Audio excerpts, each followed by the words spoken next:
سورہ ناس سے جو ہمیں بطور سبق باتیں پتہ چلتی ہیں ان میں سے ایک بات یہ ہے کہ ہمیں صرف اللہ کی پناہ میں خود کو دینا چاہیے، اللہ کے علاوہ کسی اور کی پناہ میں خود کو نہیں دینا چاہیے۔ بعض لوگ ایسے ہیں جو خود کو یا اپنے اموال کو، اپنی اولاد کو نبیوں، ولیوں، پیروں، فقیروں، حتیٰ کہ جنات کی پناہ میں دیتے ہیں کہ یہ ہماری چیز کی حفاظت کریں گے۔ پناہ کس چیز کا نام ہوتا ہے کہ میں کمزور ہوں، کمتر ہوں، میں اپنا ڈیفنس اور دفاع نہیں کر سکتا۔ اپنے سے طاقتور کو انسان کہتا ہے کہ میں تیرے حوالے، میں تیری پناہ میں، تو میری حفاظت فرما، میں اپنی حفاظت نہیں کر سکتا۔ اس کو کہتے ہیں خود کو پناہ میں دینا۔ تو اب آپ بتائیں سب سے زیادہ طاقتور ذات اس کائنات میں کون سی ہے؟ اللہ سبحانہ و تعالیٰ کی۔ تو جب اللہ کی ذات سب طاقتوروں سے زیادہ طاقتور ہے تو ہم چھوٹے چھوٹے طاقتوروں کی پناہ میں خود کو کیوں دیتے ہیں؟ کیوں نہ ہم سب سے بڑے طاقت کے سرچشمے یعنی خداوند قدوس کی پناہ میں اپنے آپ کو دیں۔ قرآن بھی ہمیں یہی کہتا ہے کہ ہمیں صرف ایک اللہ کی پناہ میں خود کو دینا چاہیے۔ نمبر 2، لوگوں کا پروردگار یعنی پالنے والا، پرورش کرنے والا، مالک و مختار اور معبود برحق یعنی جس کی عبادت کی جا سکتی ہے یا کی جائے، جو اس لائق ہے کہ اس کی عبادت کی جائے، وہ صرف اور صرف ایک اللہ ہے۔ اللہ کے علاوہ کوئی ان صفات کا متصف ہو کر مالک و مختار نہیں ہے، اس کا مستحق نہیں ہے۔ نمبر 3، شیطان وساوس اور خیالات کے ذریعے سے انسانوں کو گمراہ کرتا ہے۔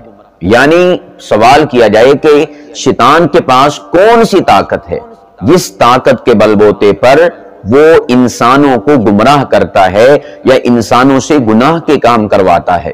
تو قرآن اس کا جواب دیتا ہے الذی یوسوس، اس کے پاس وسوسے ہیں۔ اور اسی طور پر الہ الناس، اس کے بعد جو آیت ارشاد فرمائی من شر الوسواس، کہ وسوسے ڈالنے والے کے شر سے۔ تو ان دو آیات سے پتا چلا کہ شیطان کے پاس وسوسوں کی طاقت ہے، خیالات کی طاقت ہے، جس کے ذریعے سے وہ انسانوں کو گمراہ کرتا ہے، راہ ہدایت سے ہٹا دیتا ہے۔ ورنہ شیطان انسان کا ہاتھ پکڑ کر اس سے گناہ نہیں کرواتا۔ شیطان انسان کی جو آنکھ سے گناہ کرواتا ہے، اس کی زبردستی یہ پلکیں اٹھا کر اس سے گناہ نہیں کرواتا، بلکہ صرف اور صرف اس کے پاس طاقت کیا ہے؟ وہ انسان کے دل پر خیالات اور وسوسوں کو وارد کرتا ہے، داخل کرتا ہے۔ تو اس بنا پر انسان پھر ان وسوسوں کے بلبوتے پر آ کر گناہ سر انجام دینا شروع کر دیتا ہے۔ تو یہ ہے شیطان کے پاس طاقت وسوسوں اور خیالات کی، جس بنا پر انسان گناہ کرتا ہوا دکھائی دیتا ہے۔ اور اسی طور پر نمبر 4 پتہ چلا الخناس سے کہ شیطان کے جو وسوسے ہیں ان کا مقابلہ کرنے کے لیے ایک انسان کو ہمہ وقت تیار رہنا چاہیے۔ کیوں؟ اس لیے کہ الخناس کا معنی کیا ہے؟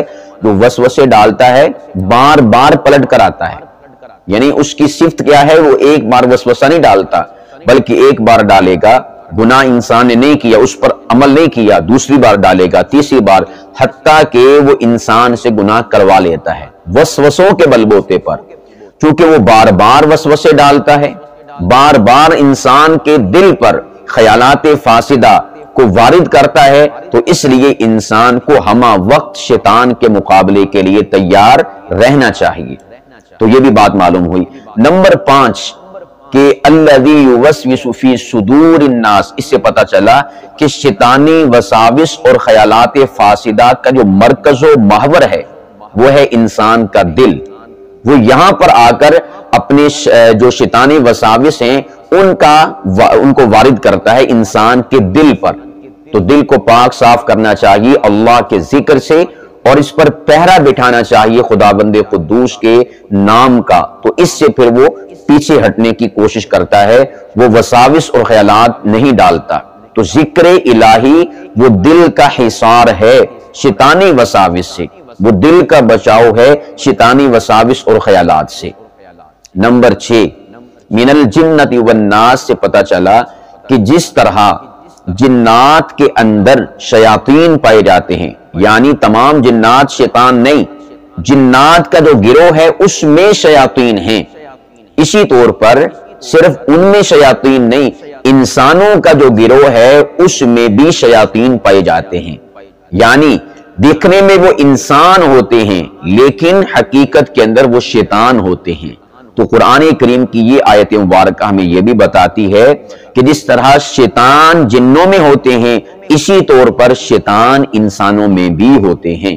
اللہ سبحانہ و تعالی ایسے شیطان صفت انسانوں سے ہماری حفاظت فرمائے اور ہمیں بھی انسان بن کر جو پیچھے اس کا روپ شیطانی ہے اس سے بچنے کی توفیق عطا فرمائے، کہ کہیں ایسا نہ ہو کہ ظاہراً ہم انسان دکھیں لیکن بیک پر حقیقت میں ہم شیطان ہوں۔ اللہ سبحانہ و تعالی اس سے بھی ہماری حفاظت فرمائے، آمین یا رب العالمین، قبول فرما۔